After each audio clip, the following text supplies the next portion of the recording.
So Mindcap is known for making some pretty iconic levels, and I've decided today I'm going to rank all of them, including the newly unveiled Orbit, based on my opinion of their decoration and creativity. Please feel free to leave your own ranking down below, and if you agree with me 100% with every single placement, then you are probably mentally ill. I was going to make a video solely about Orbit last week, but two things happened. Firstly, I got sick, so it would have sounded like this the whole time. And the second thing is the entire video would have basically just been me being like, oh my god guys, this is a cool ass level, and then everybody would be like, yeah, no shit. And that's just going to be part of this video. So to my knowledge, I could find 14 levels that Mindcap was fully involved in. And the only one of those that I'm not going to be ranking is Free for All 2, which was hosted by Panuto, which is just a mega collab where every part is made to a different song and is completely different style. So there's no point in really ranking it because like it's literally just 8 minutes of random stuff. Also, to be clear, I don't think a single level on this list is necessarily bad. Like there are a couple levels on this list that people probably don't know about and that are kind of boring, but like it's not like the levels are dog shit. Just because a level is at the bottom of the list does not mean that I hate it and that I think it killed my family and that you should do a crusade against it on Twitter. All right, it's okay, let's go.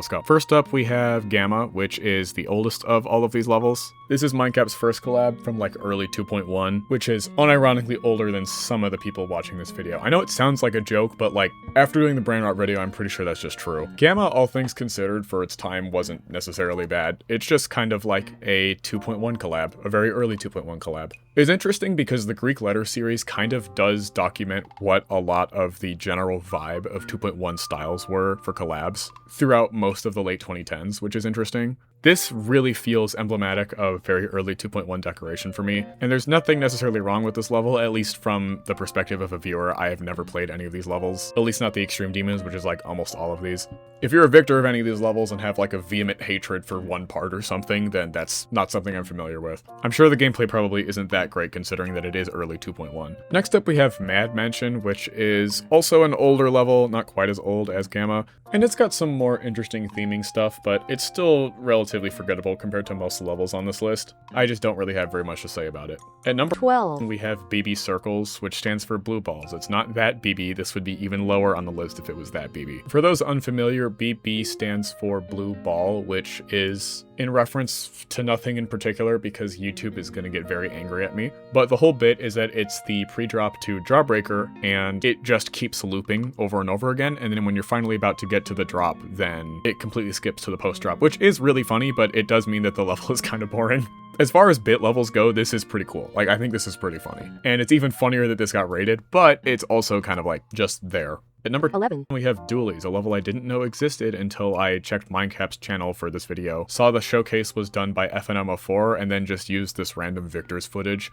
Their videos in the description. Shout out to this Victor for uploading their completion because I can't find any other footage of the level. This level does have some really cool looking dual gameplay as the name implies, and it does a really good job of blending some of the 2.1 features with a style that feels more reminiscent of very early 2.1 to like 2.0, if that kind of makes sense. Also, the song Duality by Djjaner is a fucking banger.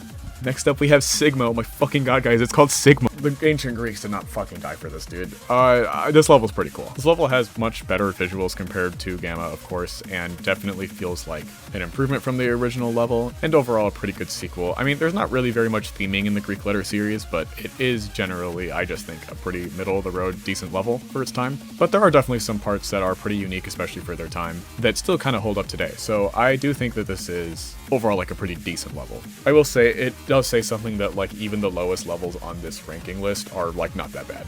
Next up is Celestial Force, which is of a pretty similar caliber. A lot of the things I said about Sigma I feel like apply to Celestial Force. It's got some interesting decoration. The gameplay is much more unique considering that there's just so much dual gameplay. The main reason I honestly put this above Sigma is that I like a lot of the parts towards the second half of the level. A lot of them are visually pretty interesting and kind of flashy, so honestly, maybe I wouldn't enjoy playing this level as much, like I would just feel like I'm getting flashbanged, but at least from a viewer, it looks really interesting. If you have beaten this level, comment down below what you thought of it, because I feel like I've heard pretty mixed opinions. Like, I've heard some people say that this is really fun, and then people like Tempesta have said that it's buns, so I don't know. At number 8, we have Cake level, which, listen, I know it's a joke level, but it is really, really funny, and I'm gonna be honest, As far as joke levels go, this is some really good decoration for a joke level. If you haven't seen the full showcase of this, I'd highly recommend that you go watch it. It's such an interesting bit to do. The sheer contrast between the two moods of the whole level is just, it's so funny. It's so peak. The T is so peak. Next up at number 7, we have Omega, which is also a pretty cool level. By far my favorite out of the Greek letter series. This one has the most interesting decoration to me and feels a lot like the 2018-2019 era of the game. Like I said, the Greek letter series I feel like does a really good job of showing the progress of how a lot of collab levels looked during that time. At number 6 we have Cosmic level, which is sort of a tribute to the Space Gauntlets. This level is really cool. It's the only non-demon on this list, but it is super cinematic for like no reason and not necessarily like this huge, massive, interesting project with all of these interesting mechanics like we're about to get in some of the later levels, but it is still something that I think is really cool. And of course, I'm always a sucker for space stuff, so it's gonna be higher on the list than maybe it should be.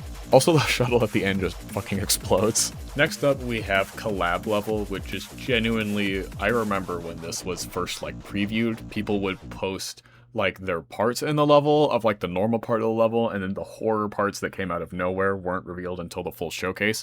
Probably one of the most interesting experiences of like tracking your level's release. Collab level is really interesting. If you haven't seen the level before, I'm not going to show any of the surprising parts like in this video so that you can go and experience it for yourself. But this is a really, really cool level, probably one of the more effectively terrifying levels in the game, and I'm still to this day shocked that RobTop gave it a rate. At number 4, we have Every End.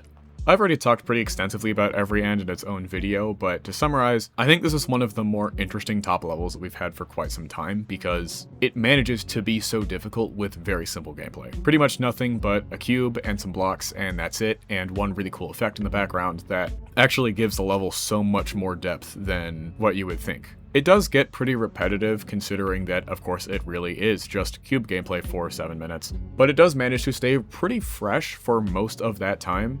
Most of the parts manage to keep things fresh with new kinds of structuring or timings, even under such a very specific set of limitations, which is pretty impressive. Entering the top 3, we are starting off with Heliopolis. Now, I know this hasn't been verified yet, but assuming there aren't any like huge changes to the level visually, it's gonna stay in the same place. Heliopolis used to be sort of this idea that it would be a top 1 that was only possible, or at least easiest, on 60 Hz. But since 2.2, that isn't probably going to work the same way anymore, so now it's just a really difficult level. The whole thing is still in 0.5 speed, which I think is really interesting. As a top 1, I think this would be one of the more unique ones. It's decorated very well, the theming is really interesting, and because the gameplay at least originated from a very unique idea, it definitely does feel more like it would stand out as a top level than a lot of the ones that we currently have. It's become one of my favorite levels over the past few years for those reasons, but also because the decoration is really cool in my opinion. This first part has what is now kind of a more iconic structuring for the level, but as we get later into the level, there's all of this like construction and like cool city design stuff, which I'm sure will go great on some Mindcap merch when the level is verified in 2027. Overall, a really, really cool level, just not as cool as the last 2, of course, in my opinion. So at number 2, we have Orbit.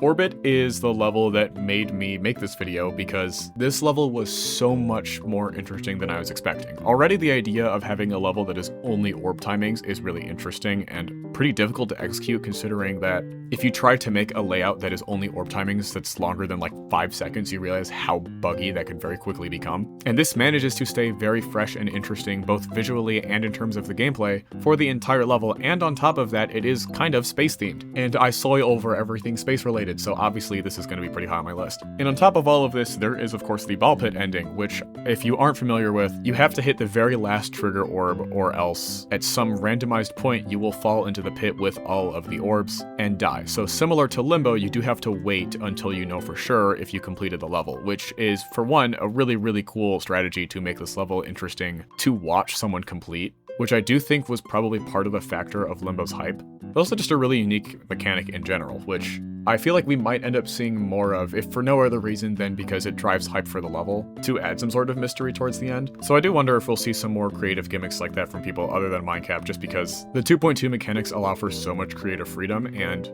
I hope more and more people are inspired by levels like Orbit to make their own gimmicky levels in new creative ways. And of course, if you haven't figured it out already, Limbo is of course at number 1. It's just such an iconic level now, and represents so much of the game. Not only just memory gameplay in general, but the whole end part with the keys has become so iconic it's spread outside of the community. It's something that this game is kind of known for, and I really, really like that. It's a really good example of how an extreme demon that's really, really difficult can end up being more influential if it's super interesting and unique than if it's simply just the hardest level in the game for a little while.